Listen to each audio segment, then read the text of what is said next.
Imagine sitting at the most expensive dinner in history, 1530, the Tudor royal banquet, gold plates, 15 kinds of meat, the finest wine in Europe. Now look at the man sitting next to the king. He is not a guest, he is the royal physician. And in the next 24 hours, he is statistically more likely to kill you than the Black Plague ever could. While you are staring at the food, worried about the rotten meat, the strange sauces, the swan served in its own blood, this doctor is already preparing a treatment that will make your blood run cold. Welcome to the deadliest feast in history. Here is why a Tudor doctor was your worst nightmare. By the end of this video, you will understand one thing about Tudor medicine that historians rarely say plainly. The physician was not your last line of defense. He was the final weapon in a system that had been quietly killing you since the moment you sat down. There is also a man sitting 3 tables away who is writing down everything you say. And the wrong 6 words about the king's marriage will end your life faster than any doctor could. And the single most lethal element at this table tonight.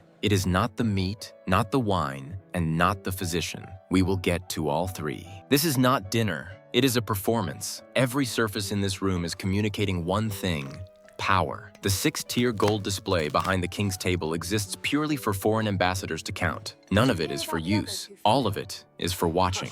You have somehow landed an invitation. And before the first course arrives, you need to understand 2 things. First, everything you think you know about this banquet is wrong. Second, by the time you leave tonight, at least 3 separate things will have begun killing you, and you will not notice any of them. Henry VIII sits alone at a raised dais under a canopy of state. He is 39 years old, 6'2", athletic, charming, with a 32-inch waist. The bloated figure you are imagining belongs to a different decade. The jousting accident that changes everything has not happened yet. The Venetian ambassador called him the handsomest potentate I ever set eyes on. In 1530, that description still holds. He is also systematically dismantling his own church. His chief minister is dying in disgrace 50 miles away, and the woman sitting in the queen's chair will be beheaded within 5 years. You are eating dinner in the middle of all of this. 3 tables away sits Eustace Chapuis, the imperial ambassador. He refuses to call Anne Boleyn by name. In his dispatches to the Holy Roman Emperor, he refers to her only as the lady or the concubine. Every word spoken in this hall tonight will be in his report by morning. Every toast, every glance, every opinion about the king's marriage expressed casually between courses. And here's the thing nobody tells you about Tudor banquets. The food on your plate is not your biggest problem. The man sitting next to you is. Because Chapuis is not the only one listening. The king is watching. And a wrong opinion about what the court calls the king's great matter, expressed casually between the venison and the marchpane, could end your career. Or something worse. But before we get to the politics, what is actually on this table, and why the popular image of it is completely, embarrassingly wrong? Forget everything you think you know about Tudor dining. The 14-course number gets repeated constantly. It is wrong. A Tudor royal banquet ran to 2 courses, sometimes 3 on the grandest occasions. But each course contained between 15 and 40 separate dishes. When I say 2 courses, I do not mean a starter and a main. I mean 2 successive waves of culinary excess, each large enough to feed a small city, paraded into the hall by a procession of 15 dish bearers in strict ceremonial sequence. The first course alone: bread, beer, ale, wine, potage, I see Chinese of beef, venison in broth, roasted swan, custards, and fritters. The second: pheasant, heron, bittern, larks, rabbits, venison pie, jellies, almond creams. That was a standard dinner, not a feast day. Just a Tuesday. If it had feathers and the poor judgment to fly over England, it ended up on the menu. Each peacock was skinned whole, roasted, and then redressed in its own iridescent plumage. Beak and claws gilded for display. Swans arrived in a sauce made from their own blood. The medieval church classified aquatic mammals as fish, so Henry's fast day table included porpoise and seal alongside the herring and cod, a ruling that tells you everything about the flexibility of theological reasoning when a king wants to eat a marine mammal on a Friday. You are eating all of this off a pewter cup that contains 40% lead. Acidic wine leaches lead from the metal continuously throughout the meal. You will drink 6 to 10 pints tonight, the standard daily ration for a Tudor court member, and every pint is passing through a surface quietly releasing lead into the liquid.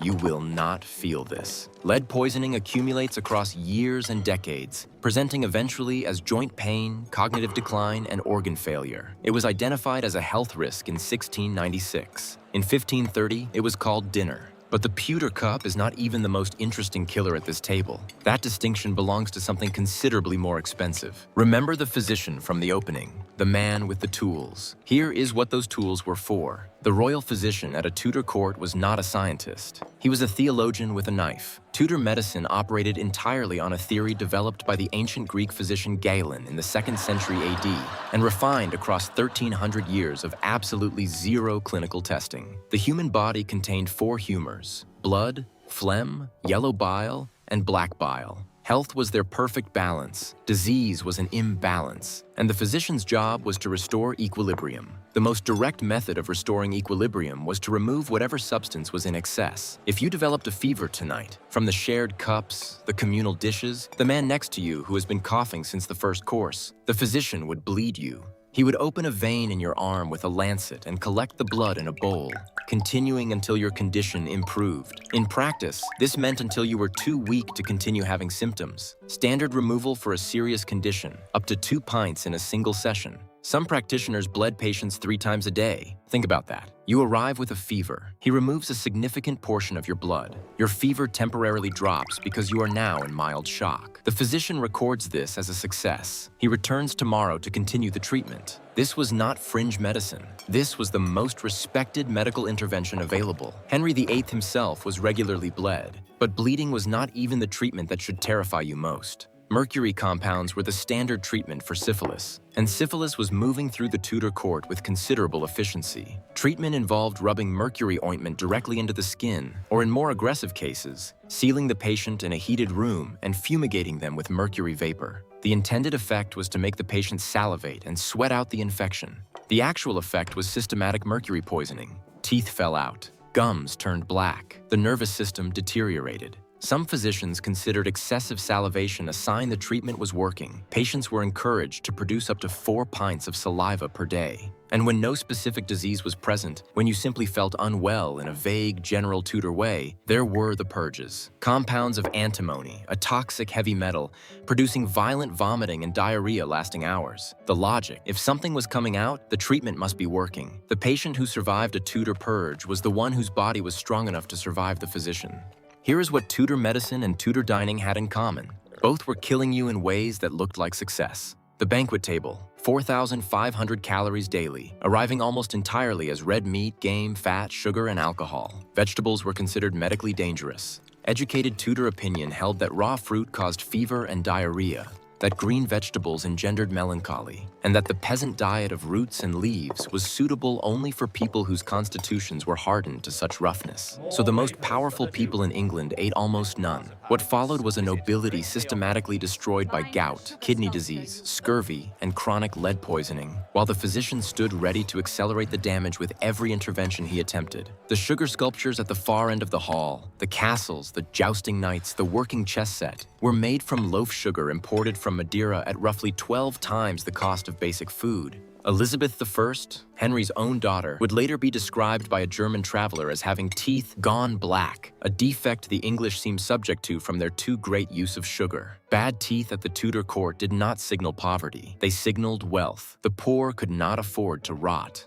But none of this, not the lead, not the gout, not the mercury treatments, was the most immediate threat in this hall tonight. That distinction belongs to something considerably faster. In 1528, 2 years before tonight's banquet, the sweating sickness swept through Henry's court. Possibly a hantavirus, possibly something that has never been fully identified. The French ambassador described it with a bluntness that still lands 5 centuries later. This disease is the easiest in the world to die of. You were taken off without languishing. The shared cups on this table, the communal salt cellars, the dishes where every diner reaches in with bare fingers. Hospitality in 1530 was a remarkably efficient disease delivery system, and the physician waiting to treat whoever fell ill had tools that ensured many of those patients would not remain alive for long. Cardinal Wolsey, the man who built this palace, who threw the legendary banquets, who was once the second most powerful figure in England, died of dysentery in November 1530, the same year as this feast. His attendants recorded that what he passed was wondrous black. On his deathbed, he reportedly told his host, "Had I served God as diligently as I have served the king, he would not have given me over in my gray hairs." The greatest feast in England could not save him. The physicians certainly did not. The villain of the Tudor banquet was not the food. It was not even the physician. It was the system. A system that classified excess as honor, that classified lead cups as tableware, that classified bleeding and mercury as medicine, and that classified the man pointing out any of these dangers as the problem. Everyone at this table was inside that system. The king, the physician, the ambassadors, the courtiers. None of them could see it from the inside. They never do. So here's the full picture of what surviving a Tudor royal banquet in 1530 actually required. You needed to eat 5,000 calories of meat and sugar without visible discomfort, because a poor appetite suggested weakness. Drink 6 to 10 pints of ale at modern premium lager strength without falling from your bench. Navigate a seating chart that functioned as a live political document during the most volatile constitutional crisis in English history. Follow several hundred rules of table etiquette flawlessly, using only your fingers, a spoon, and a knife you had brought from home. Avoid saying anything about the king's marriage that Chapuis would find interesting, and smile, always smile, because the king was watching. If you managed all of that, if you ate correctly and drank correctly and spoke correctly and bowed at the right depth to the right people, you went home having absorbed enough lead, purines, sugar, and alcohol to begin a process of slow physical deterioration that would express itself over the following decade as gout, kidney failure, black teeth, and cognitive decline. And if any of that deterioration brought you into contact with the royal physician, if you presented with fever or pain or weakness, the man who arrived with his lancets and his mercury was, statistically, more likely to accelerate your death than to prevent it. Not because he was cruel, because the system he operated inside told him he was helping. And the system was wrong about almost everything. The pewter cup, still on the table, still leaching lead into the wine. The most efficient killer in the room, and the one nobody ever looked at twice. George Cavendish, Wolsey's own gentleman usher, wrote that the guests at Hampton Court seemed wrapped into paradise. Paradise served on lead-lined pewter, sweetened with sugar that was rotting their teeth in real time. Watched by a king who would within 5 years behead the woman currently occupying the queen's chair. Wolsey built this palace. He threw these feasts. He died in a roadside abbey with black dysentery, stripped of everything, wishing he had served God half as faithfully as he served the king. That is the Tudor banquet. Not the gold, not the sugar sculptures, not the 15 kinds of meat, the Wolsey at the end of it. Drop a comment right now. If you had been sitting at that table in 1530, which one would have finished you first? The physician, the pewter, or the politics? Tell us. And tell us where in the world you are watching from tonight. We read every single one. If this changed how you think about Tudor England, like the video, share it with someone who still thinks Henry VIII was just a man with a lot of wives. And subscribe. That video is already waiting.